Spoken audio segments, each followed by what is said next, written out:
तो टॉपिक देखिए शिवालिक श्रेणी। बाकी आपको समझा दिए हैं महान हिमालय और मध्य हिमालय और ये है शिवालिक।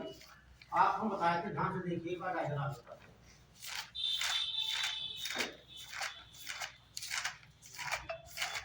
ये आपको हिमालय बताया गया, उसके बाद ये आपको मध्य हिमालय, ये जो कटा हुआ है ये वाला, इसे कहा जाता है शिवालिक रेत। इसका निर्माण सबसे बाद में हुआ, तो बाद में होती वो नया होता है। हाँ, जिसका जन्म बाद में हुआ नया होता है। पहले पुराना होता है, तो सबसे पहले ये बनी थी महान शिल्लम, फिर तो सबसे पुराना हिमालय क्या हो जाएगा शिवालिक। अच्छा, शिवालिक को क्या कहते हैं? शिवालिक को वाह भी कहा जाता है, हिमालय भी कहा जाता है। बाहर है और उस हिमालय भी कहा जाता है। हिमालय, वाह हिमालय या शिवालिक, तीन नाम इसके हैं, तीन लिख लीजिए, ठीक है।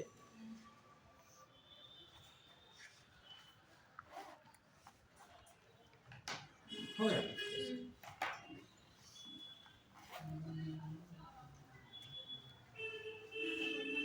तो पहला पॉइंट लिखिए कि औसत ऊंचाई पूछी जाती है। औसत ऊंचाई ये थोड़ा कहीं बार पूछा गया, आराम देखेंगे मिल जाएगा आपको। 900 से 1200। हाँ, वेरी गुड। 900 से 1200 मीटर लंबाई इसकी लगभग 1600 किलोमीटर है, जो पाकिस्तान के कोतवार से स्टार्ट होती है। ठीक, लंबाई लगभग 1600 किलोमीटर।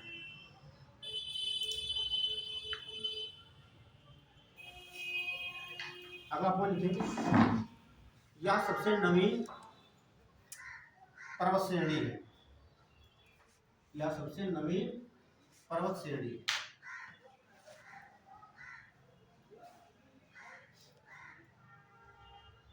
लेकिन क्योंकि इसके बाद में किसी पर्वत श्रेणी का निर्माण नहीं हुआ, मतलब विश्व में कहीं हुआ ही नहीं, तो सबसे नवीन हो जाएगी। ठीक, तो ये सब विश्व लेवल पे भी सबसे नवीन होगी। हाँ, सबसे नवीन।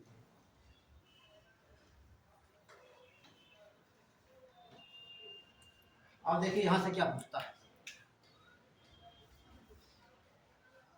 ये पर्वत श्रेणी आपकी हो गई।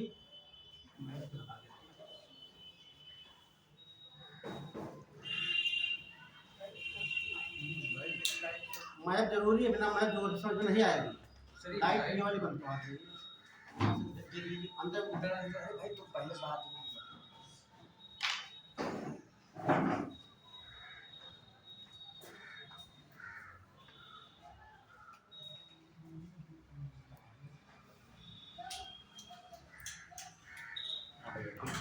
अरे सब बस ठीक है, ठीक है ना? हाँ ठीक, तो मेरे इधर से वो नहीं चमक उसको बंद कर दीजिए।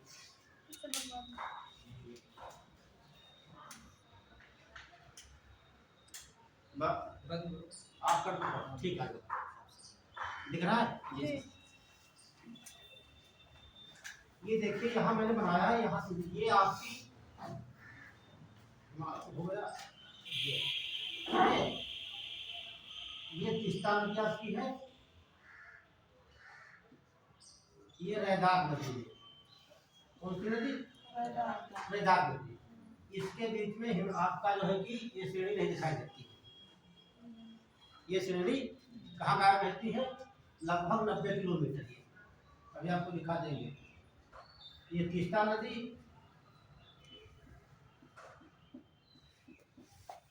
इसके बीच में गायब हो जाती है। तो जम्मू में से क्या कहते हैं कि जम्मू और कश्मीर में, जम्मू और कश्मीर में जम्मू श्रेणी कहते हैं। जम्मू श्रेणी, जब आप जाएंगे जम्मू रेलवे स्टेशन तो वहाँ देखने मिलता है जम्मू पर्वत श्रेणियाँ लिखा मिलता है। ठीक, तो किसका रूप है वो? शिवालिक का। लेकिन जब आप हिमाचल प्रदेश जाएंगे प्लस उत्तराखंड, तो वहाँ मिलता है शिवालिक श्रेणी कहा जाता है। ये पूछा भी आता है शिवालिक श्रेणी। शिवालिक कहाँ कहेंगे? हिमाचल प्रदेश और उत्तराखंड। लेकिन नेपाल में श्रेणी पहुंचती है तब से चूड़िया मुड़िया कहते हैं। चूड़िया मुड़िया चूड़िया मुड़िया। तो इनके विभिन्न प्रदेशों में नाम है, याद रखना। हाँ, जम्मू कश्मीर में जम्मू श्रेणी, और हिमाचल प्रदेश और उत्तराखंड में शिवालिक श्रेणी, और नेपाल में चूड़िया मुड़िया कहा जाता है। सीधे पूछेगा शिवालिक पर्वत श्रेणी को नेपाल में किस नाम से जाना जाता है? चूड़िया मुड़िया। फुल फॉर्म लिख लेना आप लोग, ठीक। हिमाचल प्रदेश और उत्तराखंड, नेपाल में चूड़िया मुड़िया। लेकिन ये तो बात यहाँ नेपाल तक हो गई, लेकिन 90 किलोमीटर ये गायब हो जाती है। उसके बाद फिर दिखाई देती है अरुणाचल प्रदेश में। अरुणाचल प्रदेश में, ठीक है, जो शिवालिक केंद्र है उसे क्या कहा जाता है? 4 पर्वत श्रेणियां, 1 2 3 4, इसे बोलते हैं डी मयम। ठीक, क्रम से ध्यान रखना। तो डी से देखिए, अरे वाह, ढापला, ढापला श्रेणी। और माँ से मेरी श्रेणी। ए से अभोर, तो बच्चों को याद है, अभोर श्रेणी। और माँ से मिसमी, देखो मिसमी।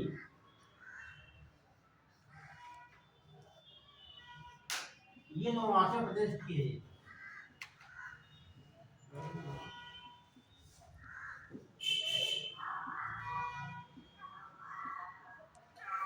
नोट हम बोल रहे हैं, ठीक, लिखिए लाइक।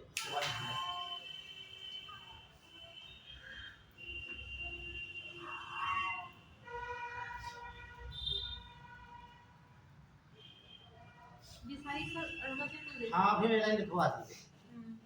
ये बिल्ली बोल रही है यहाँ पे, तो बिल्ली, कुत्ता, बंदर, ये काटने से क्या होता है? Rabies virus. ठीक है, बीमारी होती है हाइड्रोफोबिया। हाइड्रो मीन जल होता, फोबिया में डर, जल से डरता है। जो कुत्ते में वायरस होगा, उसके सलाइवा में काटेगा आपको, वो जल के पास नहीं आएगा, जल दिखाएंगे वो भाग जाएगा। छिपकली काटने से कौन सा रोग होता है? छिपकली में कोई जहर नहीं होता है। ब्लैक वाली जो होती है कोई भी हो, डर जाते हैं वो उसकी त्वचा जो होती है, उसमें।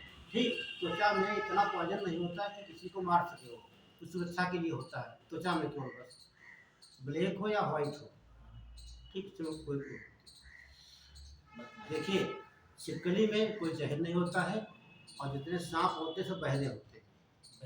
हाँ, कि सांप को सुनाई नहीं देता। तो छिपकली जैसा एक जैसा होता है वो उसमें आहट से सुनते हैं, तो वो तो यहाँ से सुनते हैं। उसी का वो रेप्टाइल्स में उसी का कंपन से सुनते उसी का। हाँ, एक क्रोकोडाइल उसके काटने से जहर होता है। ना, क्रोकोडाइल जैसे आ जाएगा आपका। हाँ। ठीक, सांप भी 2 प्रकार के होते हैं, एक विषैले, एक पॉइजनस, नाम पॉइजनस। पनिया जो सांप गांव में कहे हाँ, जाते हैं। देखिए आप, ये तो सर्प होते हैं, ठीक, 2 प्रकार के होंगे। ठीक, एक तो सर्प ऐसे होंगे तो उनका एक फंद होता है वाला, ये वाला, ठीक। यहाँ पर जो स्केल, छोटे छोटे स्केल लगे होते हैं, स्केल पाया जाता है इसमें, ठीक। जितने छोटे स्केल होंगे, ठीक, वो उतने सांप से ला जाता होता है, ठीक। और उनकी पूंछ उसकी नुकीली होगी, इस प्रकार से नुकीली होगी। अब कुछ सांप होंगे ऐसे, उनकी पूंछ ऐसे होगी या ऐसे फ्लैट होगी, इस प्रकार से, ठीक। वो विषय नहीं होता। अपन ये देखना बिल्कुल नुकीली नहीं होगी। आप देखिए कोबरा का झबसाडोल बोलते हैं, उसकी नुकीली बिल्कुल होगी पीछे तक। पछत्ता का भी ऐसे ही होता है। हाँ, पीछे वो देख लीजिए, अजगर देख लीजिए आप, जहर नहीं होता है। हाँ, वो सीधा आपको निकल जाएगा, इतना बड़ा जीव। लेकिन सांप जो होता है, जो पॉइजनस होता है, लार हमारी लार निकलती है, 3 पेयर्स होती हैं, 6 होती लार ग्रंथियाँ, वैसे उनके लार ग्रंथ पाई जाती है। लार होती सलाइवा, तो सलाइवा जो होती, सलाइवा नहीं पाई जाती वहाँ पे, वहाँ पॉइजन पाया जाता है। जैसे हम लोग में से लार होती है, हाँ, उसमें पॉइजन होता है, उसे वेनम कहते हैं। क्या कहते इसे हैं? क्वेश्चन आया है। वेनम। सुनो, जो वेनम होता है इसको पॉइजन क्यों नहीं कहते? Venom is a protein not a poison. तो सांप का विष होता है, एक प्रकार की प्रोटीन होती है। ध्यान रखना, कभी एग्जाम में आए तो मार क्या नहीं, कोई गलती नहीं कर सकता। सांप का विष एक प्रकार की प्रोटीन होती है, इसलिए उसे वेनम कहा जाता है। कहीं लिखा मिलता किताबों में सांप का जो है। न्यूरो वाली जितनी भी दवाएं होती है उसमें शायद इनका थोड़ा बहुत पड़ा होता है। फिर सुन लो आप, तो इसका वेनम जो होता है दो प्रकार का होता है। ये वेनम एक होता है न्यूरोटॉक्सिक,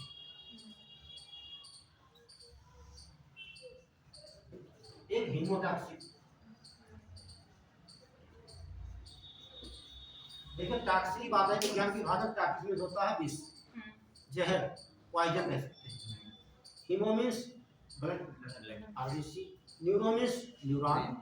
ठीक, जब सांप काटता आपके है, यहाँ पर कट किया उसने, ठीक, तो ये वेनम जो है ब्लड में जाएगा। ये न्यूरोटॉक्सिक है सांप, तो ब्लड सीधे जाएगा आपका ब्रेन पर, आपके न्यूरॉन फेल कर देगा, आपकी बॉडी पैरालाइज हो जाती है, आप बहुत जल्दी बेहोश हो जाए, सुस्त हो जाएंगे, तो हाथ पे नहीं काम करेंगे आपके, तो बचना मुश्किल होता है कि हाँ ये 2 घंटे के अंदर पहुंचा है, आज तक 2 बजेंगे और फिर हीमोटॉक्सिक क्या करता है? हीमो मीन्स आरबीसी, तो ये ब्लड क्या करता है, जो आपकी आरबीसी जो होती है, आरबीसी, ठीक, इसका हीमोलाइसिस कर देता है। हीमो मीन्स ब्लड, लाइसिस में तोड़ देना, आरबीसी को तोड़ देना। ये आरबीसी मर जाती है, जो आरबीसी मर जाएगी, काम क्या करती है आरबीसी है? Transport of oxygen. आरबीसी यही काम होता है कि ऑक्सीजन को परिवहन करना, बाकी कोई काम नहीं होता। क्या काम होगा? देखिए, ये आरबीसी के अंदर होती है हीमोग्लोबिन, इसके अंदर क्या होती है? हीमोग्लोबिन प्रोटीन होती है, थोड़ा से ऑक्सीजन से बाइंड कर जाएगी, क्या बनेगा? ये क्रिया होती है आपके फेफड़ों में, ठीक है। तो आरबीसी क्या करती है? ट्रांसपोर्ट ऑफ ऑक्सीजन, ठीक, ऑक्सीजन का परिवहन करेगी। जब मर जाएगी तो ऑक्सीजन का परिवहन नहीं होगा, तो ऑक्सीजन परिवहन नहीं होगा तो आपके माइटोकॉन्ड्रिया में एनर्जी नहीं हो पाएगी, क्योंकि ग्लूकोज हम लोग खाते हैं मीठी चीज, ग्लूकोज कहाँ जाता है? माइटोकॉन्ड्रिया में। माइटोकॉन्ड्रिया में ग्लूकोज का ऑक्सीकरण होता है, ऑक्सीजन की उपस्थिति में, उसे ऑक्सीजन नहीं मिलेगी तो हम हफने लगते हैं। सांप काटेगा, हफने लगेंगे आप, सांप जब समस्या होगी मुंह से कुछ जाएंगे आपके, ठीक है। तो जब आपका आप यहाँ बचा लेंगे, 4-5 घंटे बाद पहुंचे तब भी हो, क्योंकि इतनी आरबीसी नहीं मिलेगी। 1 लीटर खून में 10^12 होती है, 1 लीटर खून निकाला जाए तो 10 की घात 12 होती है आरबीसी, समझ रहे हैं? और खून कितना आपका होता है? 5 से 6 लीटर, बड़ा कर दीजिए कितना होगा ये, है ना? बहुत समय मर, तब तक आप 2-4-5 घंटे पहुंच जाएंगे तो बच जाएंगे। उसमें से जी 2 घंटे में निपट जाएंगे, पूरा 2 घंटे में बाकी पैरालाइज जाएंगे, न्यूरॉन मर जाएंगे, कि कौन दूर जा पाएगा? ये दिमाग भी काम नहीं कर रहा। हाँ, चलिए हम लोग कहाँ से कहाँ आ गए। चलिए तो बता करा दोगे साइंस के, तो बता देंगे। नहीं सर, ये भी जानना जरूरी है। हाँ, जानना जरूरी ये है। सब क्वेश्चन आया हाँ, था। आज सब मिलेगा आपको, तो आगे करना। मैंने कहा ये पूछा भी जाता है, कोई हेल्थी मैन है, स्वस्थ व्यक्ति है, वो सांप का जहर पी लेता है तो उसमें क्या प्रभाव पड़ेगा? कुछ नहीं। लिखा स्वस्थ व्यक्ति, मतलब ये जो आप देख रहे हैं हमारे ओंठ, ओंठ से लगाकर ये,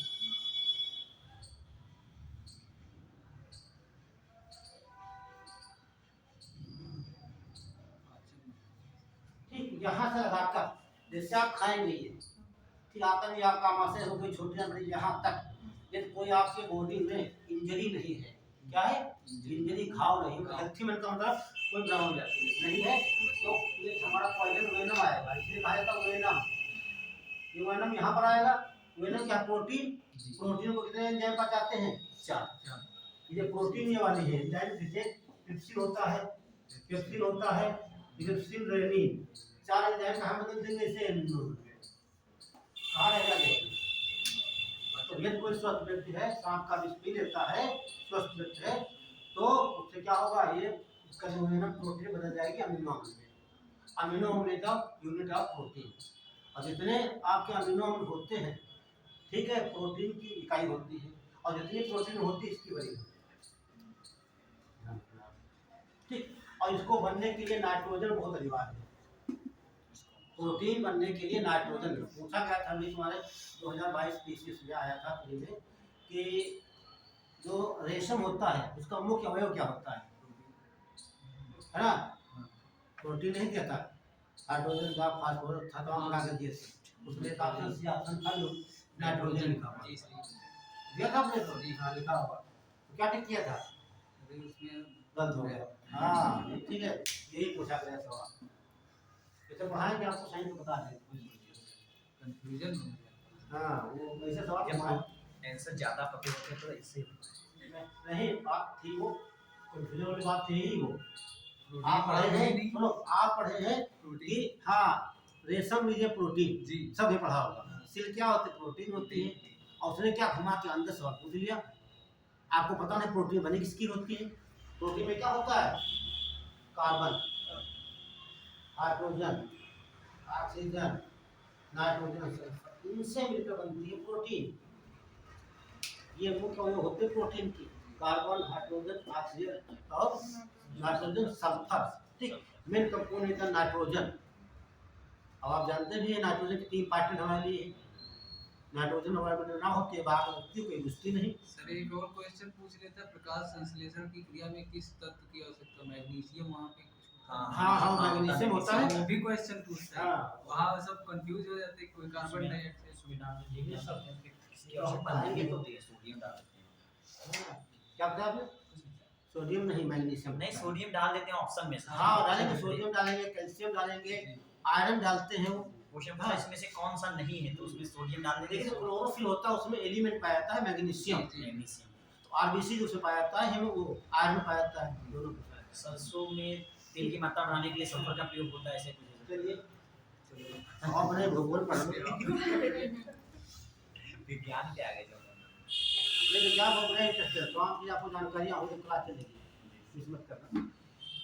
अब लगने वाली हो तो लग जाएगी जितनी आपकी तो लगने साइंस क्लास से नहीं होने वाली है। साइंस और इतिहास के नहीं।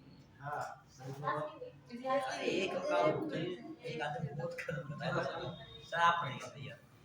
तो हम देखिए, तो आप समझ लीजिए, तो यहाँ से लगा तीस्ता नदी तक, आप जम्मू कश्मीर जम्मू और हिमाचल प्रदेश उत्तराखंड में शिवालिक, नेपाल में चुरिया मुड़िया, और तीस्ता नदी से लद्दाख नदी के बीच में 90 किलोमीटर गैप रहता है। यहाँ पर ये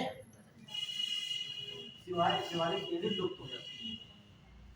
किन नदियों के बीच में? तीस्ता नदी और लद्दाख नदी, उसका फिर दिखाई देती है कहाँ? अरुणाचल प्रदेश। तो ये ध्यान रखना, यूपीएससी बहुत पूछता है, 4 क्वेश्चन दे देगा एक क्रम से, तो ये आपका क्या हो जाएगा इधर, ये तो वेस्ट हो जाएगा, ये आपका ईस्ट हो जाएगा, क्रम से है ध्यान रखना है। ठीक है, चारों जगह पूछेगा, इसमें क्रम से लगाइए, उत्तर से दक्षिण, पूर्व से पश्चिम, पश्चिम से पूर्व। तो डी मैम, ठीक, डी से दाफला, एम से गिरी, ए से अभोर और इसमें यहाँ नीचे कहाँ है? असम, असम बनाएंगे आप। तो नोट कर लीजिए, शिवालिक श्रेणी, शिवालिक श्रेणी अरुणाचल प्रदेश में, अरुणाचल प्रदेश में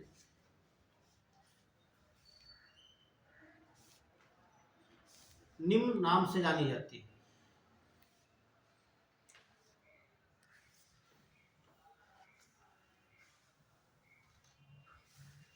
तो इसका नाम भी लिख दिया लाइन से, कैसे बना के लाइन से, क्रम से। तो लिख लिया सर, यही लिख लीजिए ऐसे, क्रम ध्यान रखना, पश्चिम से पूर्व। ये सवाल होगा तो बहुत कठिन पूछा जाएगा, ठीक है, क्रम जब बढ़ता है सवाल कठिन हो जाता है।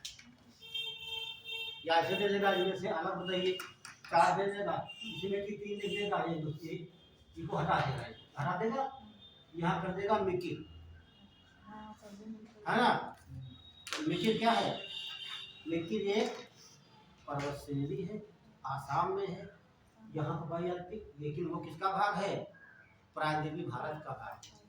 ये सबसे पुराना भाग ना, ये देखिए, ये प्रायद्वीपीय भारत हो गया, इसका भाग यहाँ पर है। तो गारो खाती जैसे क्या देखते हैं, ये प्रायद्वीपीय का भाग है यहाँ पर, गारो, खासी, जयंतिया, मिकिर, वो किसका भाग है? ये प्रायद्वीप का भाग है। ठीक, तो मिकिर कहाँ हो जाते हैं ये तो लिखा देगा। ये यहाँ पर है आपका ये, और ये आपका शिवालिक का है, ये ध्यान रखना। ठीक, तो ये सब लिख लीजिए आप। चलो दाफला, दाफला, अघोर, मिश्मी, मिश्मी, अघोर, मिश्मी। ये शिवालिक श्रेणियाँ हैं और बढ़िया के इसे हम कहते हैं ये वाह पर्वत श्रेणी। वाह का मतलब सबसे बाहर की ओर है ना, सबसे बाहर। तो सबसे बाहर यहाँ पर है, तो यहाँ पर जनसंख्या पाई जाएगी, है ना। तो जितना हिमालय से जनसंख्या कहाँ पाई जाएगी? यहाँ पाई जाएगी। बरसात ज्यादा कहाँ होगी? मानसून यहाँ से उठेगा, कहाँ से उठेगा? हिमाचल प्रदेश से। तो ये टकराएगा ना करके। ज्यादा बरसात कहाँ होगी? शिवालिक पर। तो बरसात होगी यहाँ पर, ठीक है, तो वन भी पाए जाएंगे। वन पाए जाएंगे तो लोग रहने के लिए वहाँ जाएंगे। तो सबसे ज्यादा बस्तियाँ कहाँ पाई जाएंगी? शिवालिक। वह ज्यादा कहाँ पाए जाएंगे? शिवालिक। बरसात ज्यादा कहाँ होगी? शिवालिक। लेकिन उसके बाद जो यहाँ पर पत्थर वत्थर होंगे, इधर आएंगे ना, ये ऐसे जीने बन जाते हैं यहाँ, तो उसे कहा जाता है गिरिपथ। ये सब पूछा गया, गिरिपथ किस हिमालय में पाए जाते हैं? गिर मीन्स क्या होता है? ठीक, पद मीन्स नीचे, है ना। तो पर्वत के पद तो कहाँ देखने को मिलते हैं? शिवालिक। ये बात। उसके बाद फिर देख लीजिए, समझिए पहले आप देखिए बात में। तो यहाँ पत्थर बड़े आएंगे नहीं आएंगे? पत्थर कंकड़ यहाँ पर आएंगे, इस प्रकार से बन जाएंगे। पत्थर हो गए आपके, कंकड़ पत्थर हो गए, ठीक, लगभग 30 किलोमीटर तक ऊपर से। लेकिन जब नदियाँ भी ऊपर से आएंगी नहीं आएंगी? जब नदियाँ ऊपर से आएंगी, बड़े बड़े कंकड़ पत्थर पड़े हैं, तो क्या नदी ऊपर दिखाई देगी? ऊपर रहेगी घाटी, नीचे नदी, है ना। तो बड़े पत्थर डाल दीजिए यहाँ पर, पानी छोड़िए, वहाँ से पानी कहाँ जाएगा? नीचे बहेगा। ऊपर आपको पत्थर दिखाई देते हैं, ऐसे क्षेत्र कहा जाता है भाबर। तो सबसे पहले क्या बनेगा? लेकिन सब पत्थर यहाँ तक तो आएंगे नहीं, एक सीमा होगी। लेकिन जब पत्थर समाप्त हो जाएंगे धीरे धीरे, तो नदियाँ कहाँ जाएंगी? बाहर आ जाएंगी। तो नदियाँ बाहर क्या लेकर आएंगी साथ में? तमाम अवसाद मलबा लेकर आएंगी, जो कंकड़ पत्थरों में मिट्टी लगी वो सब कराएंगी। तो यहाँ जितनी मट्टी बाहर यहाँ पर आ जाएगी। इस प्रकार से यहाँ पर नदियाँ जब आएंगी, ये प्रकार की क्या हो जाएगी? ये हो जाएगा दलदल। Very good. दलदल क्या कहते हैं? तो सबसे पहले क्या बना? गिरपत देखा आपने, उसके बाद देखा भाबर देखा, फिर आपने देखा दलदल। अभी कहाँ देखते हम हैं? लखीमपुर देख लीजिए आप, लखीमपुर है, गोरखपुर है, पीलीभीत है, भदैरपुर, सब तराई क्षेत्र वहाँ पे है, तो वही काफी। ठीक है, ध्यान रखना। सबसे पहले भाबर, भाबर के बाद दलदल, दलदल, ठीक। उसके बाद नदियाँ यहाँ निकलती हैं। नदियाँ यहाँ निकल कर आएंगी तो ऊंचा भाग होगा। ये मान लो ऊंचा भाग नदी यहाँ जाएगी नहीं जाएगी? तो अपनी मिट्टी कहाँ ले जाएगी? जहाँ ढाल होगा, तो नई मिट्टी ले जाएगी। नई मिट्टी होगी, नई मिट्टी क्या होती? उपजाऊ होती है, तो उसे कहते हैं खादर। ये भी पूछा था। लेकिन ये ऊंचा क्षेत्र, यहाँ नदी मिट्टी ले जाएगी नहीं ले जाएगी? भाई नदी कहाँ जाएगी? जहाँ ढाल ज्यादा होगा, और यहाँ ढाल नहीं, तो इसे कहते हैं बांगर। तो बांगर क्या होता है? ध्यान रखना, पुरानी मिट्टी। खादर से नई मिट्टी, खादर नई मिट्टी, नई मिट्टी होगी उपजाऊ मिट्टी। बहुत पूछा था एग्जाम में। हाँ सर। ठीक है, कौन सी उपजाऊ मिट्टी है, कौन सी नई मिट्टी है, कौन सी नदियों के अवसाद द्वारा लाई गई मिट्टी है। तो यहाँ बार बार खेती की जाएगी, ठीक। तो जितनी उर्वरकता है समाप्त हो जाएगी धीरे धीरे। यहाँ पर हर 2 साल 3 साल बाढ़ आएगी, नई मिट्टी आएगी। आप देखिए पश्चिम बंगाल वगैरह, है ना, ये जहाँ बैठे गंगा के मैदान तो ही है, गंगा लाए द्वारा, गंगा के द्वारा लाए गए अवसाद है कितनी उपजाऊ मिट्टी यहाँ पे। जैसे रहेंगे उत्तर देखिए, लखीमपुर में कितनी उपजाऊ मिट्टी वहाँ पे, लोग गन्नों में खाद ही नहीं डालते वहाँ पे। जैसे हम बढ़ते जाएंगे दूर तो उपजाऊ होता जाता है। ये वहाँ डेल्टा बनता जाता है पश्चिम बंगाल में, वहाँ पे है डेल्टा में तो बहुत ये अवसाद जमा होते हैं। कितनी उपजाऊ मिट्टी होती है, धान कितना होता है वहाँ पे, कितना होता है वहाँ पे। पश्चिम बंगाल सबसे ज्यादा सब चावल पैदा करता है। क्यों पैदा करता है? कहाँ पे ये हुआ? चलिए कुछ परिवर्तन लीजिए। सर ये बना के रिमोट मैं यूँ समझा देते इतना बना लीजिएगा कि आप दिमाग में रहेगा। हा भर खादर ए भा हा भर दल क्यों याद रखना जननी में जरूरी। ये पानी किसी का रखा हुआ है क्या? सर मेरी बोतल छूट गई थी। थोड़ा हमें थैंक यू। आप चलिए खाते हैं। सर बहुत लोग कल स्ट्रीम बनाए। हम कल ही खाए थे, आज भी खाए। सर आज घर से ही है और क्या? अब 15 को हमें नहीं मिली। सर 52 साल या 53 साल तक मनाई जाएगी। खिचड़ी हाँ सर 15 तारीख अखबार में निकला सर, ये अपने आप से निकला है। नहीं, वो सब अभी तो बोलता है कहीं तो भाई हम बोल रहे हैं तो ये कहीं तो पढ़े होंगे। हाँ सर। ये तो नहीं ऑटोमेटिक दिमाग में आ गए। नोट कर लिया इतना बना लीजिए। दो बार लाइन लेना क्यों ठीक। भावर देख लीजिए तो भावर क्या हो गया? ये नदी घाटी हो गई। कंकड़ पत्थर नीचे पानी, ऊपर कंकड़ पत्थर दिखाई देंगे और नीचे आपको पानी देगा। नदी दिखाई नहीं देती, दलदल आ जाएगी। यही तरह से कहते हैं। क्रम ध्यान रखना। तो क्रम पूछा जाए सबसे पहले महा हिमालय, फिर मध्य हिमालय, फिर शिवालिक या उप हिमालय या वाह, फिर बाबर, फिर दही क्षेत्र। बाद में सबसे पहले क्या बनेगा? खाते सबसे पहले पानी तो हो जाएगा नीचे क्षेत्र में खादर, फिर लाइन चलेगी। गिरिपद ये है ना सर जो ऐसे हाँ हाँ गिरी गिरी के वाला। हम्म। तो पहला पॉइंट शिवालिक की सबसे ऊंची चोटी कौन सी? शिवालिक की ऑप्शन है चूड़ा घाट तो नहीं है कुछ ऐसे के? कहाँ पढ़ते हैं? ये शिमला शायद पड़ती हाँ नहीं होना चाहिए। उसमें नहीं लिखा है। नहीं लिखा है सर। हाँ, नहीं। हाँ। तो बता देंगे। ये नोट कर लीजिए। गिरिपद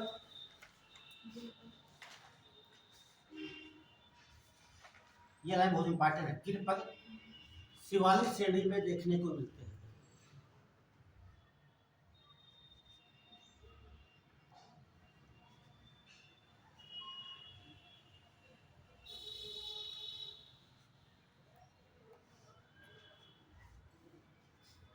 लिख लीजिए।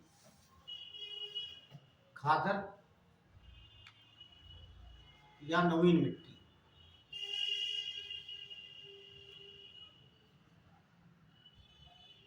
जैसा लिखिए नदियों के लाए अवसाद से बनती है।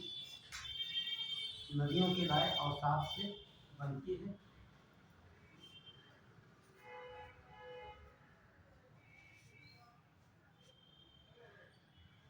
और अत्यधिक उपजाऊ भी होती है।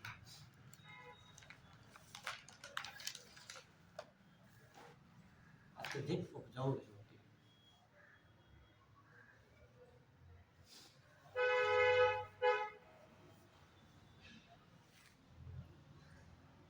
है। इसको लिखिए बांगर।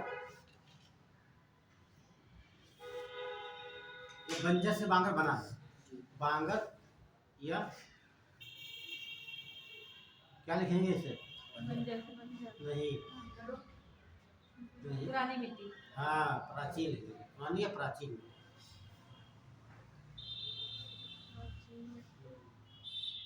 यहाँ पर नदियों द्वारा लाए गए अवसाद नहीं पहुंच पाते। यहाँ पर नदियों के द्वारा लाए गए अवसाद नहीं पहुंच पाते हैं और कम उपजाऊ होती है।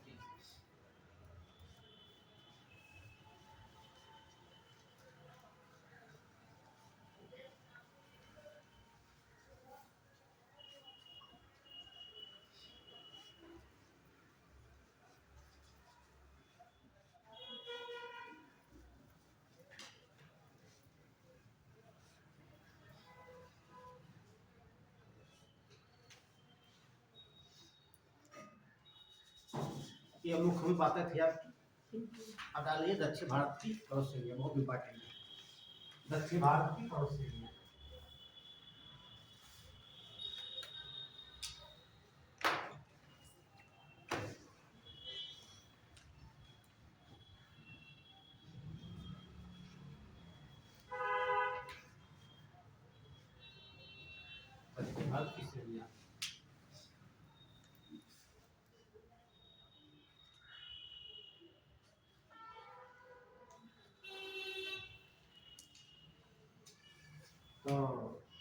कोई बच्चा बताएगा किस श्रेणी का नाम? दक्षिण भारत की कोई श्रेणी का नाम बता दे। इलायची पहाड़ी, इलायची, इनको बोला था। सेवराय पहाड़ी, कार्डमम, ऐसे हाँ। कार्डमम तो कार्डमम। देखिए मजा आ गया। उन्होंने बताया इलायची पहाड़ी, किसी ने कार्डमम कहा, एक ही चीज। है ना। और कार्डमम कहो चाहे इलायची पहाड़ी कहो, सेवराय पहाड़ी वो भी नहीं सेवराय आता है। सेवराय अलग है, तमिलनाडु में है ना सर जी? हाँ तमिलनाडु, ये भी बता दें क्या। तो पहले हम जनरल बता देते हैं, ठीक। तो पहले लिए महाराष्ट्र प्रोसीड, तो बातें लिखवा देते हैं, आज पूरा खत्म कर दिया।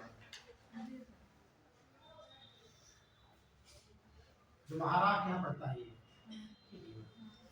सर अरावली कहाँ पड़ती है? अरावली राजस्थान में देखिए पड़ेगी। ये आपका हो गया गुजरात, ये यहाँ से ये पड़ता है पालनपुर, पालनपुर पड़ता है गुजरात में, और पालनपुर से लगाकर इस प्रकार यहाँ से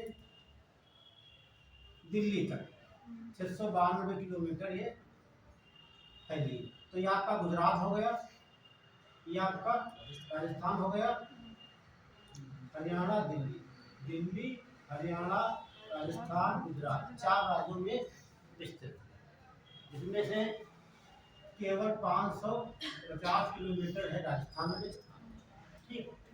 लगभग 80% पड़ता है राजस्थान। और इसका ये हिस्सा है, ये सिरोही जिला कहा जाता है। ये जो सब यहाँ के 3 पर्वत श्रेणी यहाँ पे हैं। इसे कहा जाता है बुर्ज, बता देंगे हाँ याद दिला देना मुझे। जी। ये भारत की सबसे प्राचीन पर्वत श्रेणी है, प्री-कलिकाल पद्धति। चलिए बढ़ाएंगे। यस। तो ये हम बात करते हैं महाराष्ट्र की। तो यहाँ कुछ बहुत चुनिंदा बहुत इंपॉर्टेंट पर्वत श्रेणियाँ हैं, तो इसमें नाम लिख लीजिए। तो समय जानते कितना है? तो देखिए यहाँ पर पड़ती है, एक लिखिए अजंता पर्वत श्रेणी, पूछा जाता है हाँ सर। अजंता श्रेणी, सतमाला, सर क्रम से लिखा है ना सर? नहीं क्रम से नहीं, क्रम से ऐसे थोड़ा इसका मतलब है। हरिश्चंद्र, ये पूछा गया था, हरिश्चंद्र, जहाँ जरूरत है वहाँ लिखा देगा। और एक बालाघाट,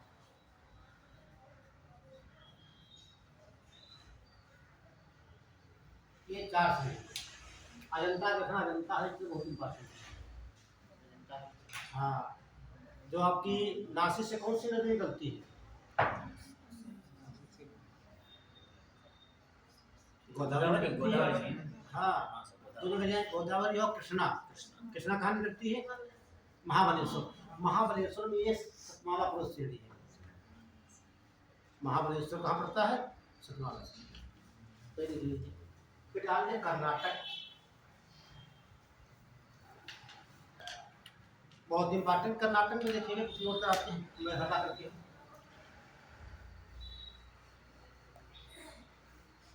कर्नाटक में कुछ श्रेणियाँ ऐसी हैं बहुत इंपॉर्टेंट है।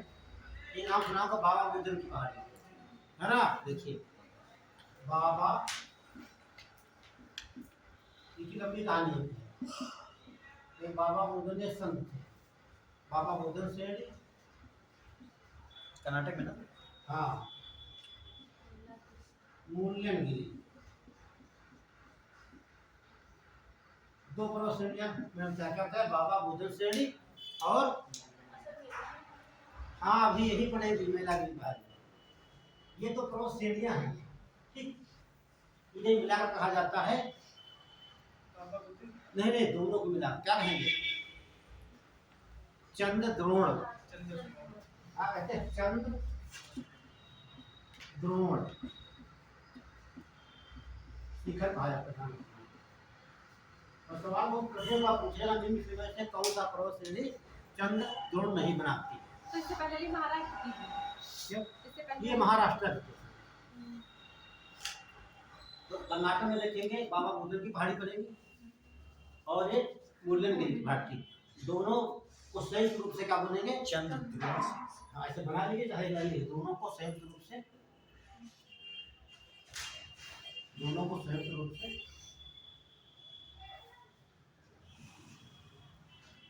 चंद्रद्रोण शिखर कहा जाता है।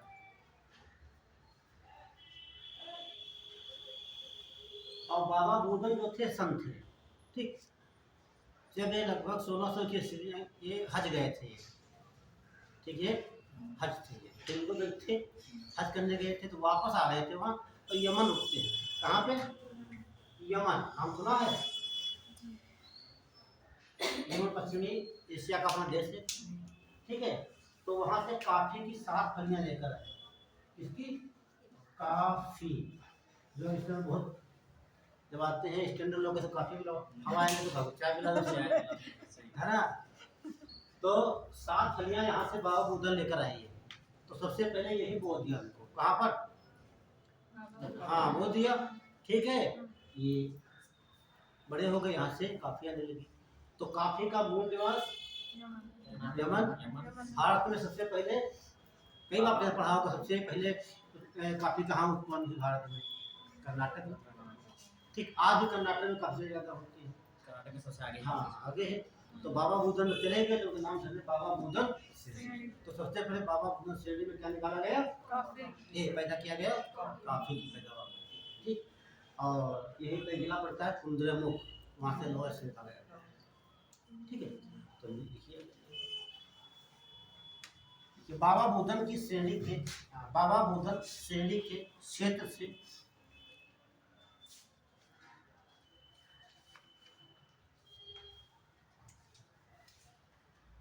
सबसे पहले भारत में काफी को उगाया गया।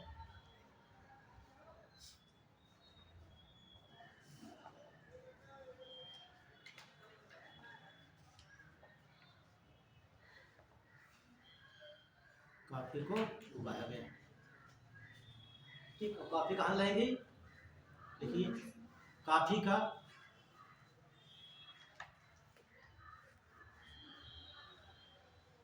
काफी को यमन से बाबा बुदन लाए थे।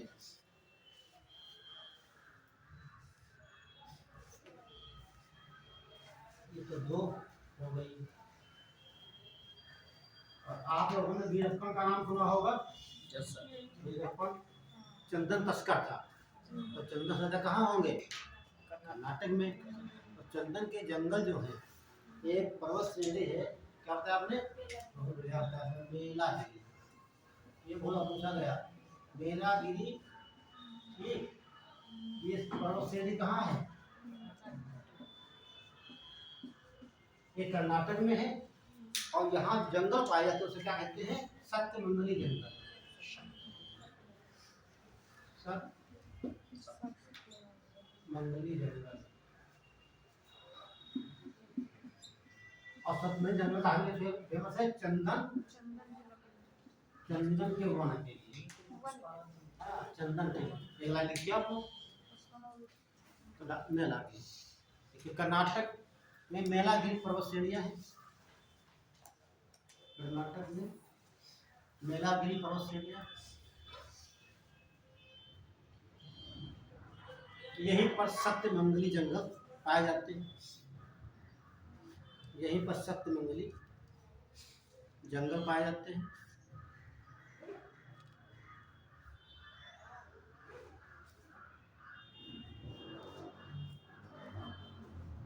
और यह जंगल चंदन के वन, यह जंगल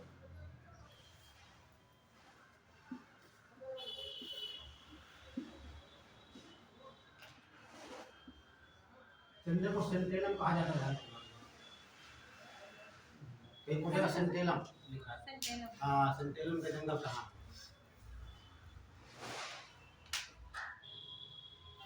सेंटेलम मैच करने को आएगा, ठीक। सेंटेलम दे देगा और ये पहाड़ी का ना लिख देगा मेलागिरी, ठीक। तो आप बता दीजिए, तो आप, तो मेलागिरी को श्रेणी कहाँ है?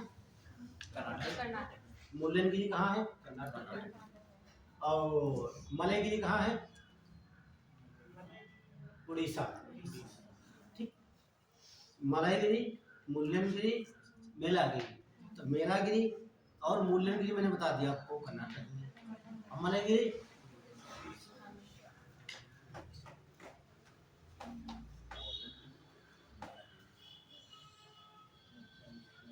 डाल दी तमिलनाडु। तमिलनाडु बहुत इम्पोर्टेंट क्वेश्चन ये है।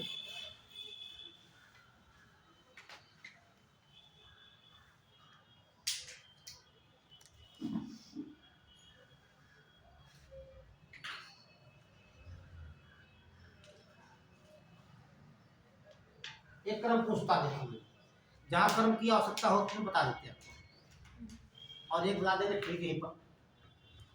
ठीक, तो देखिए देखिए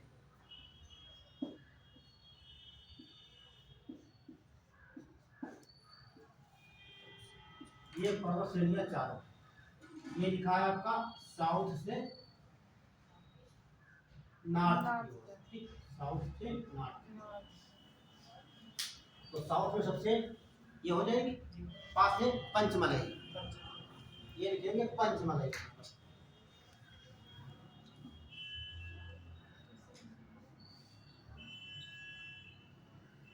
पंचमलई श्रेणी हो जाएगी। आप कहाँ से अभी बताया था, कलरायन, कलरायन श्रेणी हो जाएगी। और ये भी आप बताए थे सेवराय, सेवराय श्रेणी। और ये तो पूछा था कई बार जाएगी,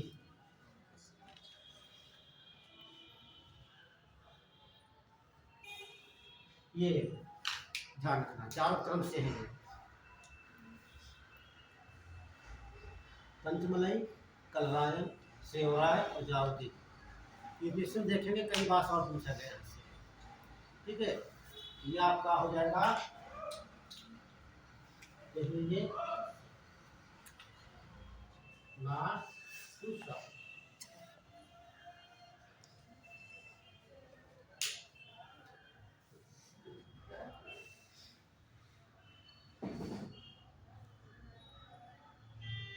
बात हो गई, ज़्यादा लिखना नहीं, डायग्राम बना के नोट कर लीजिए, वट्रे लिख लीजिए आप। और ज़्यादा आप ऐसे बना लिया करो तो आप कैसे पूछेगा। ठीक, ये देखिए आरो क्या पूछ लेगा, सीधे पूछ लेगा सेवराय पहाड़ी अवस्थित है बस, या मैच करने को आ जाएगा। सेवराय पहाड़ी दे दिया, राज्य का नाम दे दिया, है ना, मैलागिरी दे दिया, सेवराय दे दिया, हरिश्चंद्र दे दिया, बालाघाट दे दिया, राज्यों का नाम मैच करने को आएगा। या आएगा इनमें से कौन सही नहीं है। ठीक, मुझे कौन सी पड़ोस श्रेणी तमिलनाडु की नहीं है ना, यहाँ कर्नाटक दे देगा आपको, या तमिलनाडु दे देगा, कहीं दे देगा, इनमें से 3 दे देगा, ये घटा देगा, ये 3 ये रहेंगी और दूसरी को लिख देगा उसकी इच्छा। ठीक है, बोल देगा इनमें से कौन से पर्वत श्रेणी तमिलनाडु की नहीं है। अभी आंध्र प्रदेश की लिखी हुई है।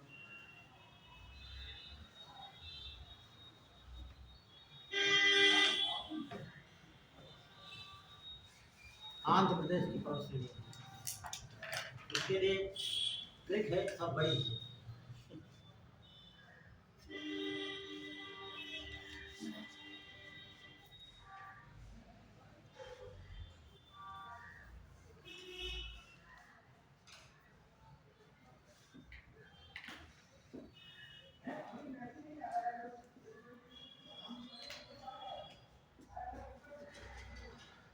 बड़ा कठिन है।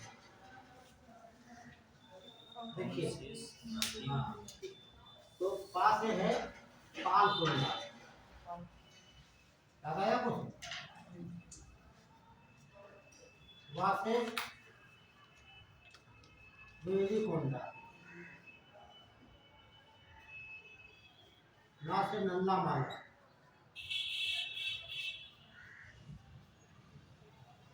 और ये बहुत इंपॉर्टेंट है शेषचलम, याद आया है, शेषचलम पर्वत श्रेणी है,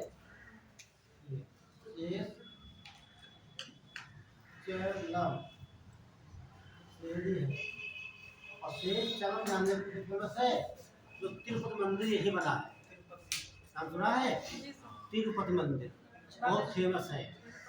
ठीक, आगे लिख लेना, तिरुपति मंदिर, तिरुपति मंदिर यहीं पर बनाया गया है, जान की भैया।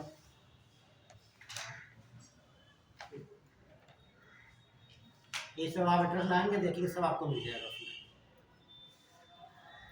शेष चलम श्रेणी है, इस पर क्या बना है, तिरुपति मंदिर।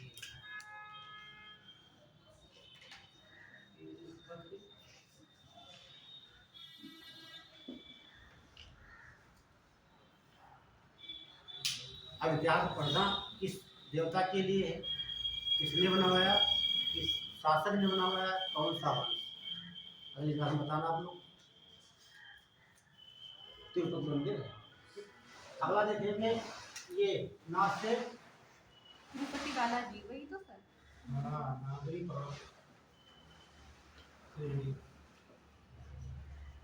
और ये तो पूछा गया हर्षले, याद आया, हर्षले पर्वत पूछा गया एग्जाम में कहाँ है। और ये से एर्रामाला, एर्रामाला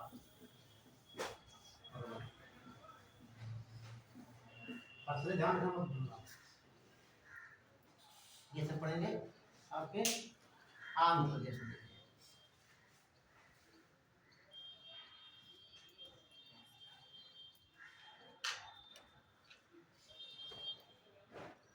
नागरी से सब नागरी पर्वत श्रेणी पूरी। हाँ पूरी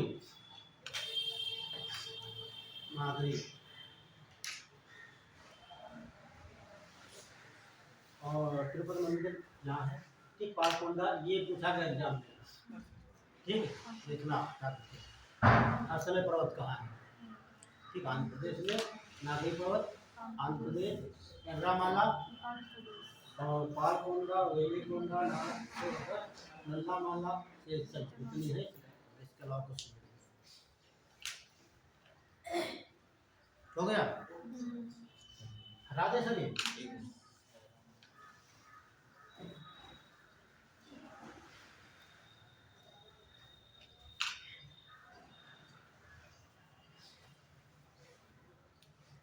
ये तो हो गया आपका दक्षिण भारत का। दक्षिण भारत की ना सर।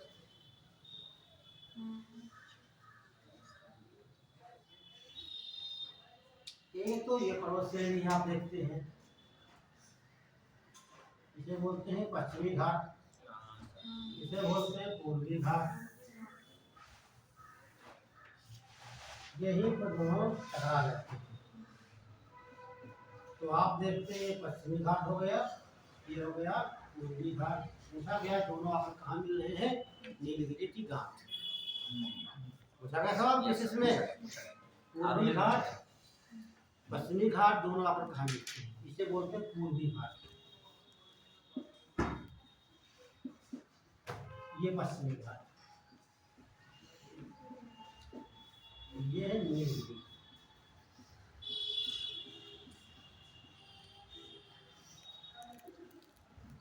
बना भी लीजिए, एक लाइन लिख लीजिए, फिर आपको बताते हैं फिर, ठीक।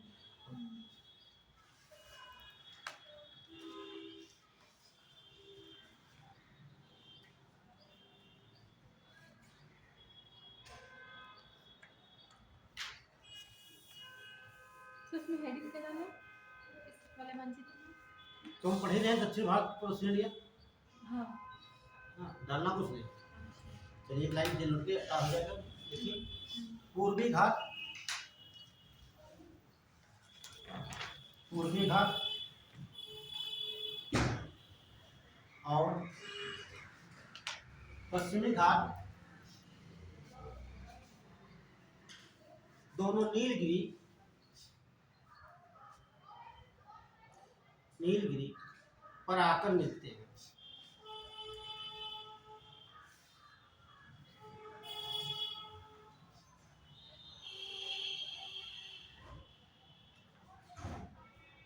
हो गया।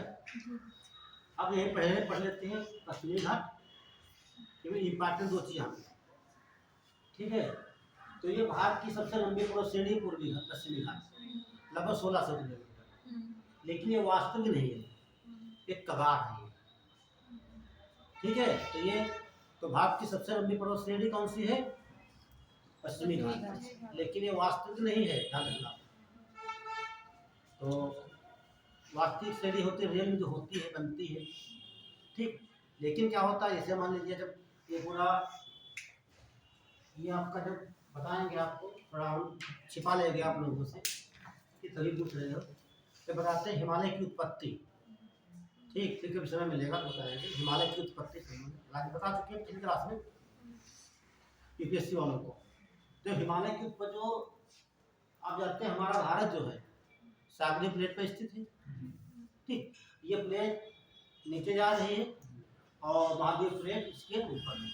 ठीक, जब ये पूरा प्राचीन भाग जानते हैं गोंडवाना लैंड का हिस्सा जब टकराया उसमें, ठीक, तो यहाँ पर भ्रंश बने, ये तो नर्मदा भ्रंश बना और तभी इसका निर्माण हुआ है। ये ऐसे ऐसे हो गया, तो इसे कगार कहा जाता है। सबसे लंबी पर्वत श्रेणी है, लेकिन ये क्या है वास्तविक नहीं है। तो पूछा कौन सी भारत की पर्वत श्रेणी सबसे लंबी है, जो कि आभासी है, आभासी कह सकते हैं, तो वास्तविक नहीं है। तो आप पश्चिमी घाट से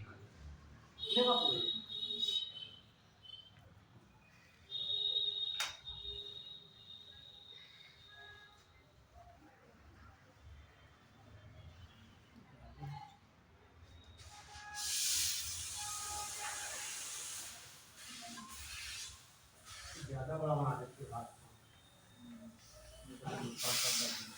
ठीक है, तो एक ट्रिक रखते हैं आपको, यहाँ लिखा है NIPA, क्या होगा नीचपर, तो नीचे लाइन लिख देंगे यम माँ और डैड, है ना, माँ कहते हैं, तो क्या बोलते हैं माँ कहते हैं, वो लोग डैड कहते हैं, वो बेटी कहते हैं, जो नाना का हमारे एक भी काफी है। ठीक, ऊपर वाले सब पर्वत श्रेणियाँ हैं, ठीक, नीचे वाले पर्वत श्रेणी के सबसे ऊंचे पर्वत दक्षिण भाग, और ये सब क्रम है नीचे से ऊपर।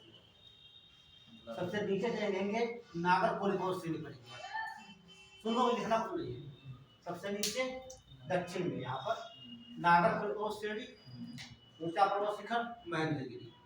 महेंद्रगिरी दो है, ये तो पड़ता उड़ीसा में, उसकी ऊंचाई 1501 मीटर है और इसकी ऊंचाई लगभग 1554 मीटर है। ठीक, इसे कहते हैं आप लोग इलायची, इलायची या कार्डमम।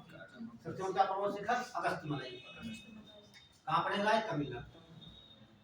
पालनी पर्वत श्रेणी सुना हो, पालनी का सबसे ऊंचा पर्वत शिखर देवारमली। फिर अन्नामलाई पर्वत श्रेणी, अन्नामलाई का सबसे ऊंचा पर्वत शिखर अनामुडी। ठीक, अनामुडी दक्षिण भारत का सबसे ऊंचा पर्वत शिखर। ठीक है, नीलगिरी डोडा बेटा है ना, डोडा बेटा। इतना आपको ध्यान रखना, यहाँ पर बना रहे हैं। ये देखिए ये पर्वत श्रेणी हो गई, 2 3 4 5,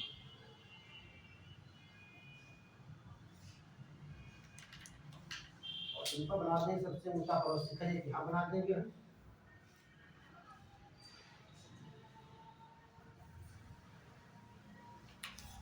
क्रम भी ध्यान रखना आपको, ठीक है। तो पहले इधर लिख देते हैं, ना से कर देंगे नागरकोइल,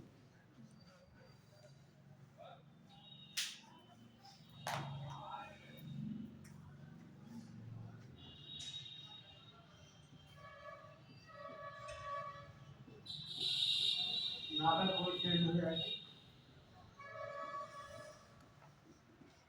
फिर आपके क्या होता है इलायची, या क्या बोलते हैं कार्डामम।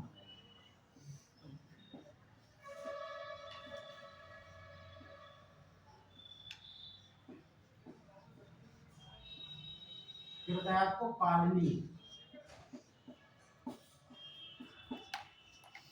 पालनी श्रेणी। पालनी के बाद अन्नामलाई, अन्नामलाई और पंचमलाई में अंतर है।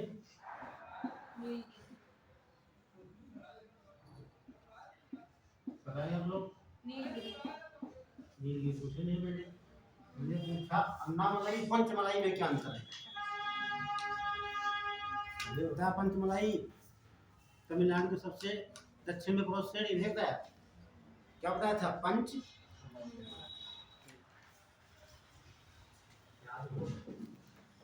पंच से बताया था हाँ, ना क्या था?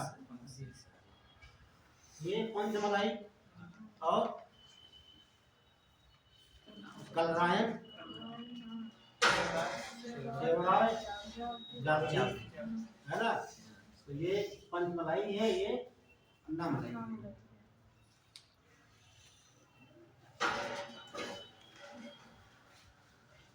तो ये देखेंगे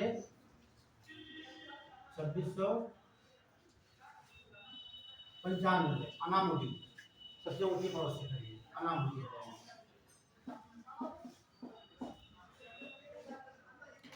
ये डोडा बेटा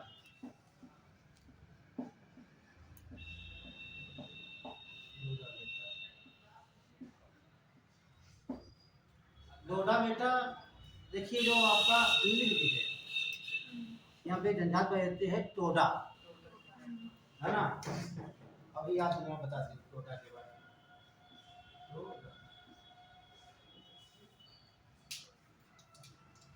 और ये देखिए हो जाएगा महेंद्रगिरी।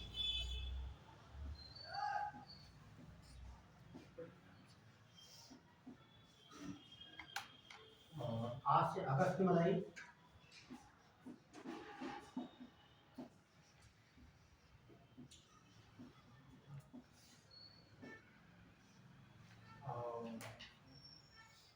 पालनी का हो जाएगा देवाल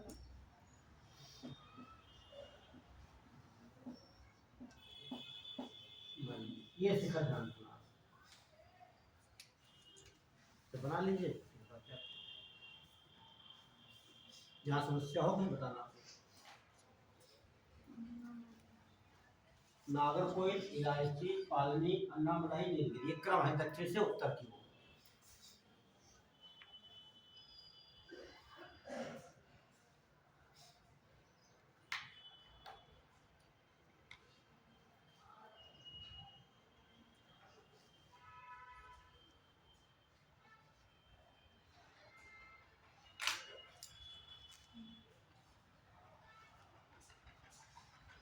सर वो 26 कितने है अनामुदी। हाँ ये डोडा बेटा जो है 26-37 मीटर ऊंचा है और ये 26-95।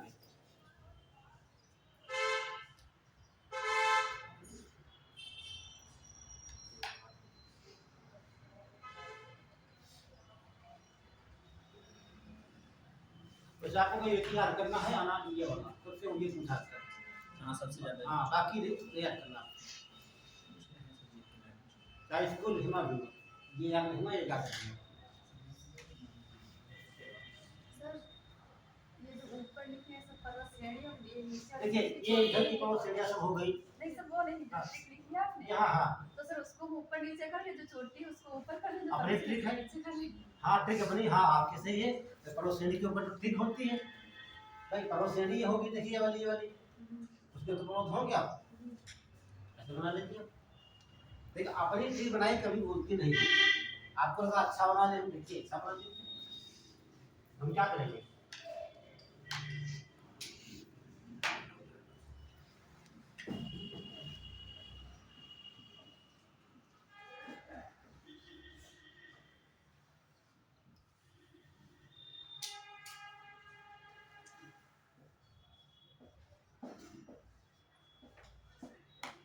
है ना ऐसे बना लीजिए आप।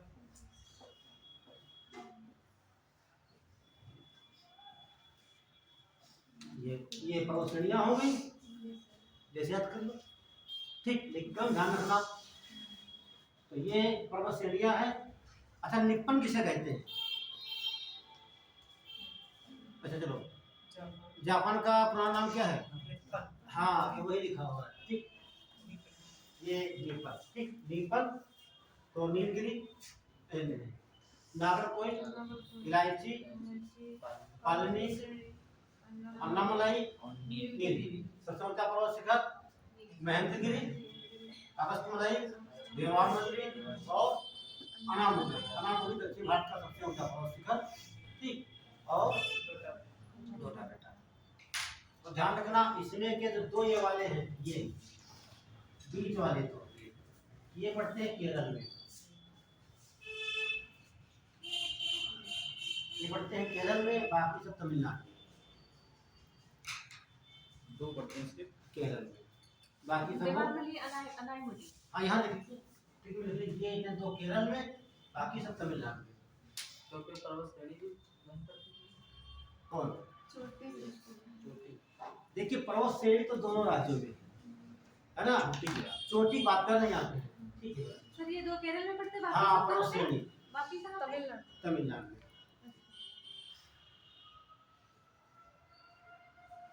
तो चला लिख लीजिए।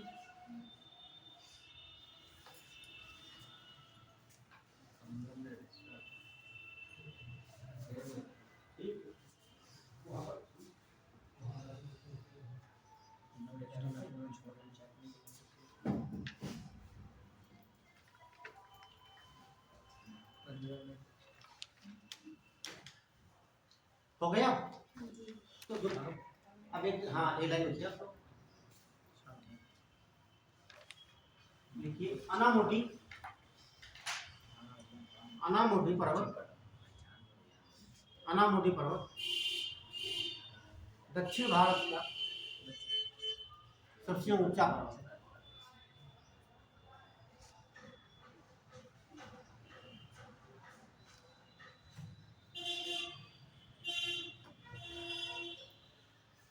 तो ये सब आपको फुल फॉर्म लिख लेना और ना भूल जाओगे, ठीक है। ठीक है ध्यान लिख लेना। तो नीलगिरी पर्वत श्रेणी है, ठीक। तो यहाँ पर एक बना है जैव आरक्षित केंद्र नीलगिरी, तो डाल लीजिए नीलगिरी। अच्छा एक चीज बताइए, तो जो नीलगिरी पर्वत श्रेणी है 3 राज्यों में स्थित है, कर्नाटक, कर्नाटक नीलगिरी पर्वत श्रेणी,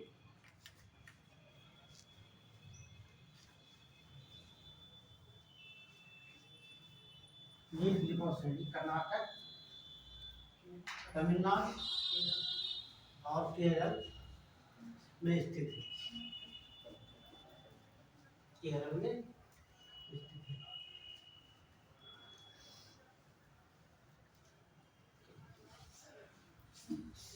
और ये टोडा जनजात जो है कौन सी? टोडा। केरल में पहले टोडा जनजात जो है, ठीक लिखिए टोडा जनजात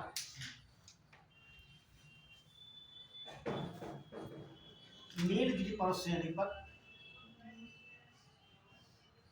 निवास करती है।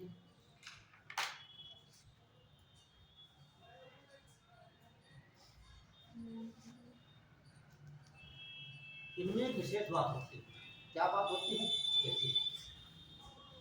जैसे जैसे कोई परिवार क्या है, मान ले कोई 3 भाई है, कितने भाई है? 1 2 बड़ा नंबर होगा। शादी पहले किसकी होगी? शादी की होगी, इनकी वाइफ आ जाती है, ठीक।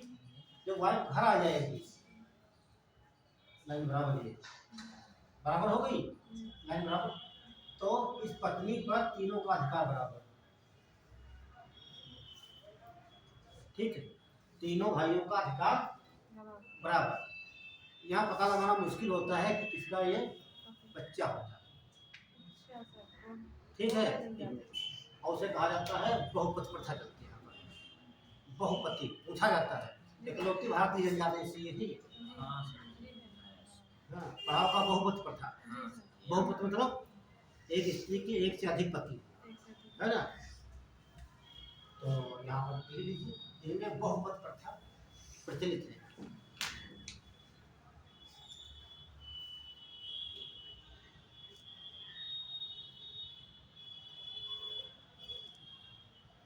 ये पशुपालक होते हैं, ध्यान रखना, पशुओं को पालते हैं, पशुपालक होते हैं।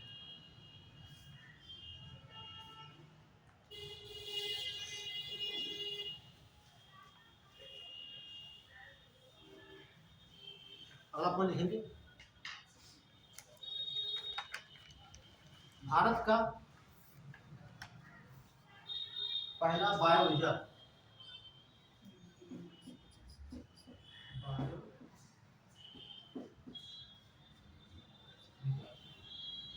या वो कैसे है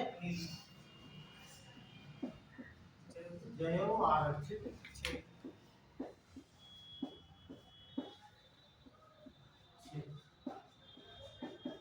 लेकिन नीलगिरी भारत का पहला जैव आरक्षित क्षेत्र है। नीलगिरी भारत का पहला पहला जैव आरक्षित क्षेत्र है जो कि कर्नाटक, केरल और तमिलनाडु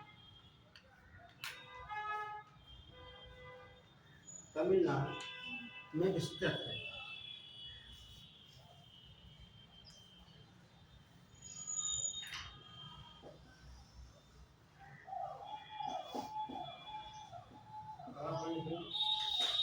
इसकी स्थापना 1 अगस्त 1986 को।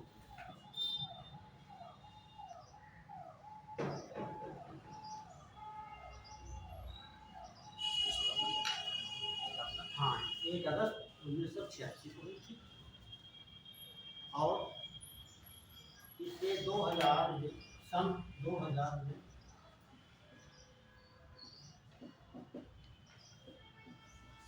यूनेस्को में सम्मिलित किया गया। 2000 में सम्मिलित किया गया।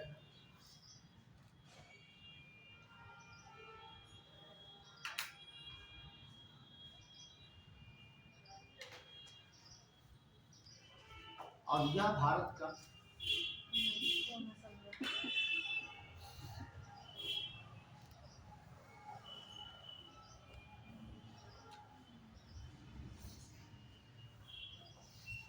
भारत का प्रथम है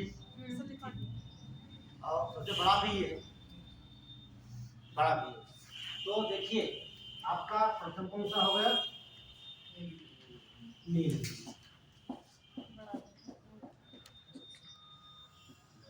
दूसरा आपका हो जाएगा मन्नार की खाड़ी।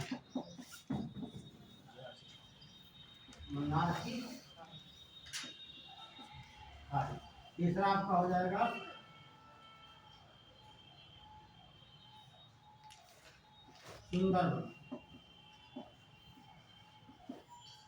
सुंदरबन और चौथा आपका नंदा देवी।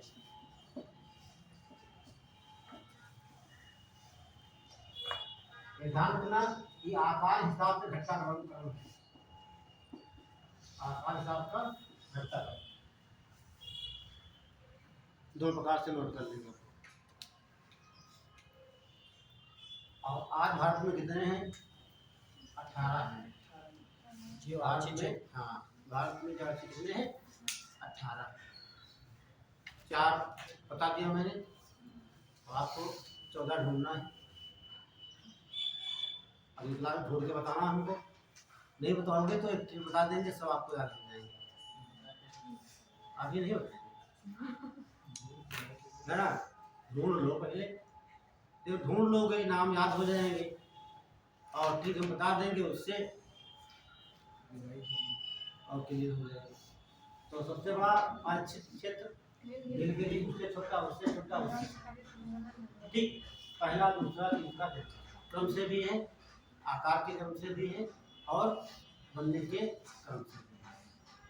ठीक, बाकी 2001 में उसमें यूनेस्को में सभी से कोई मतलब ये आपके हो गए। भारत का पहला जैव आरक्षित क्षेत्र क्या हुआ? तो जैव आरक्षित होते क्या है सभी बताएंगे। जैव आरक्षित क्षेत्र, जैव में क्या होता है? कहते हैं जैव विविधता, बायोडायवर्सिटी। तो जैव विविधता होती क्या है बताइए? देखो लिखा है, देखिए सर, जब नाम और स्वर्ण विकसित करिए, लिखा जैव विविधता विविधता जहाँ देखो करके जीव है। है क्लियर। तो जय मीन्स जीव जंतु पशु पक्षी ठीक सब प्रकार की चीजें आ जाएंगे जीव। और विभिन्न प्रकार के ऐसा कोई क्षेत्र जहाँ विभिन्न प्रकार के जीव जंतु पशु पक्षी है तमाम प्रकार के माइक्रो ऑर्गेनिज्म पाए जाते हो कुछ क्षेत्र को कहा जाता है जैव विविधता। ऐसे क्षेत्र भारत में कहाँ देखने को मिलते हैं विश्व में बताइए आप कहाँ देखने को मिलेंगे? ऑस्ट्रेलिया में क्यों मिलेंगे? तो आपको दूसरी चीजों में आप सही तो बताया क्यों? देखिए ये हो गई जियोलॉजी क्या बोलते हैं ये भूमरेखा आपकी हो गई। एक हम जानते हैं प्रकाश सीधा प्रकाश नहीं पड़ता है ना 24 घंटे प्रकाश कहाँ रहता है भूमरेखा पर रहता है। तो प्रकाश ज्यादा होगा यहाँ पर तो यहाँ पर पानी जो होगा ठीक गर्म होगा तो भाप बनकर उड़ेगा ऊपर जाएगा। जैसे पानी यहाँ गर्म ज्यादा मान लीजिए तालाब भरा है और ये आपका क्षेत्र कौन सी रेखा है यहाँ गुजरती है भूमध्य रेखा है पानी भरा है यहाँ पर तो यहाँ गर्म ज्यादा होगा तो भाप कहाँ जाएगी ऊपर जाएगी। जब भाप ऊपर जाएगी ठीक ये भाप ऊपर उड़ रही है ठीक और यहाँ पर होते धूल के कण होते हैं है नहीं ऊपर धूल के तो ये जाकर भाप इसमें चिपक जाएगी क्या जाएगी चिपक जाएगी तो इसका भार क्या हो जाएगा ज्यादा हो जाएगा तो चाकू से निकलेगी है ना। तो जब ऊपर जाएगी भाप तो संघनित होगी संघनित होकर इसका भार बढ़ता है नीचे बरसात होती है। तो यहाँ पर डे बरसात होगी जो भाग स्तर वाले भाग होंगे यहाँ पर है ना जो रोज बरसात होगी स्तर भाग होगा वहाँ पेड़ पौधे उगेंगे तो पेड़ पौधे उगेंगे वहाँ रहने के लिए जंगल ऑटोमेटिक आ जाएगा। यहाँ कोई नहीं है ठीक यहाँ जंगल कर दीजिए आप पेड़ पौधे लगा दीजिए 5 साल बाद आना देखना इसमें कितने जानवर मिलेंगे आपको है ना लोग आ जाएंगे रहने के लिए। तो यहाँ पर जो बरसात लोग होती है ज्यादा जंगल पर पेंगे जंगल अपने उसके रहने के लिए जीव जंतु आएंगे तो जीव जंतु ज्यादा आएंगे तो उससे क्या बोलेंगे जैव विविधता कहता है। तो सबसे ज्यादा जैव विविधता कहाँ पाई जाएगी जैसे इधर बढ़ेंगे बरसात क्या होगी कम होती जाती है बरसात ठीक। तो भूमध्य रेखा से ध्रुवों की ओर जाने पर जैव विविधता क्या होती है घटती जाती है। ऐसे पूछता है पेशी सवाल ठीक है जो मतलब भूमध्य रेखा से ध्रुवों की ओर जाए ठीक जाने पर जैव विविधता क्या हो रही है घटती जा रही है। अब पूछेगा भारत में सबसे ज्यादा विविधता कहाँ पाई जाती है? ये आपका भारत हो गया यहाँ पर ये आपका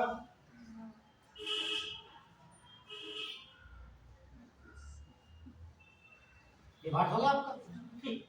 अब देखिए जैव विविधता सबसे ज्यादा पाई जा रही है भूमध्य रेखा पर तो जैसे ऊपर जाएगी घटती होगी घटती घटती सबसे ज्यादा कहाँ पर होगी यहाँ पर होगी और सबसे कम कहाँ पर होगी यहाँ पर होगी। तो केरल में सबसे ज्यादा पाई जाएगी जैव विविधता है ना।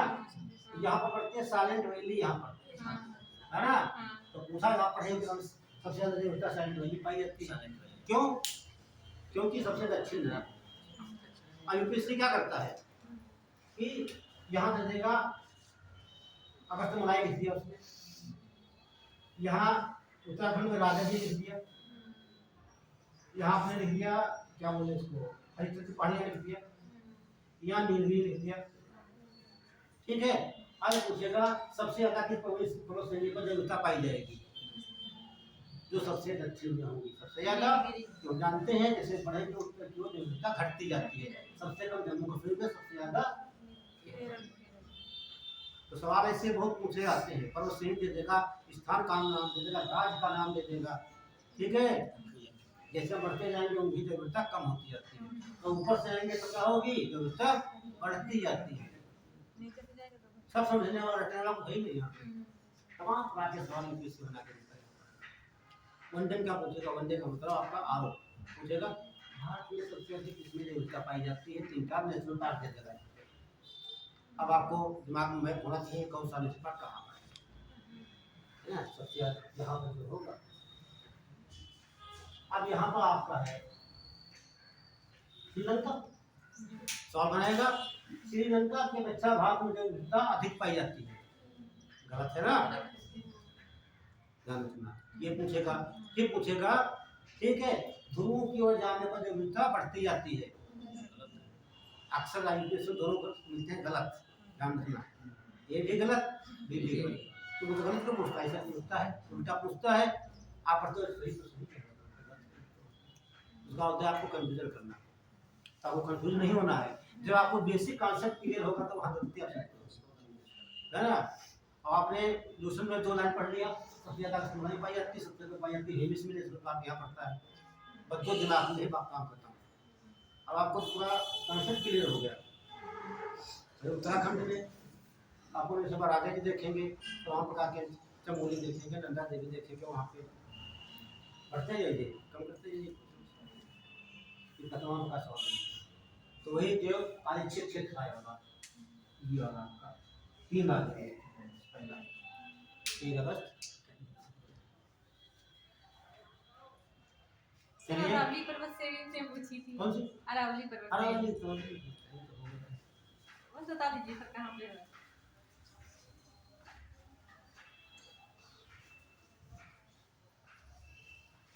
देखिए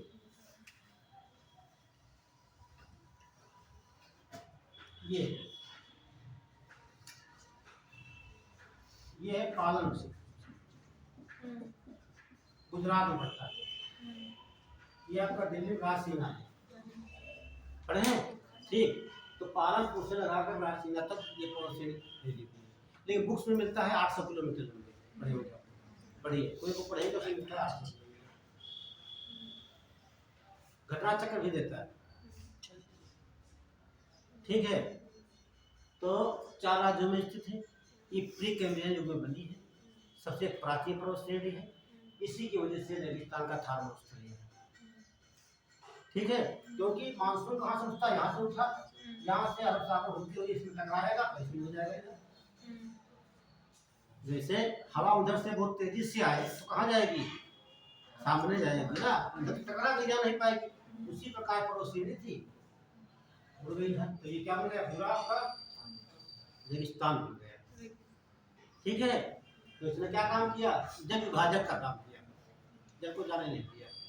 ये भारत की सबसे प्राचीन है। आज एक जो पूंजी पुरानी होती है तो क्या आप देखते हैं जो लोग बढ़ते जाते हैं, बाहर खींचते जाते हैं, धीरे धीरे वो पानी खींचते हैं, वो खींच जाती है, चप्पल तक खींच जाते हैं, क्यों, पुराने हो गए हैं। ठीक उसी प्रकार ये बहुत पुरानी, इसमें इतना अपरदन हुआ है तो वो घिस के छोटी रह गई है, एक अवशिष्ट मतलब बचा हुआ अवशेष को रूप में, तो ये अवशिष्ट पर्वत से लिखा है। हाँ, इसकी तुलना यूएसए के अपलेशियन से कर सकते हैं।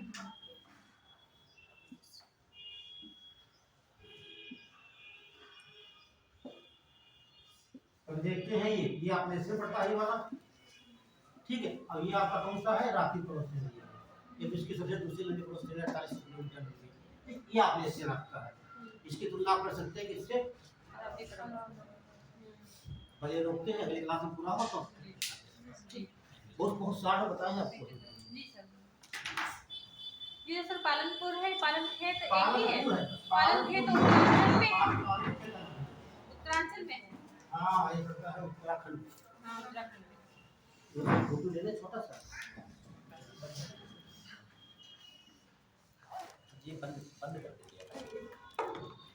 क्या ये इसको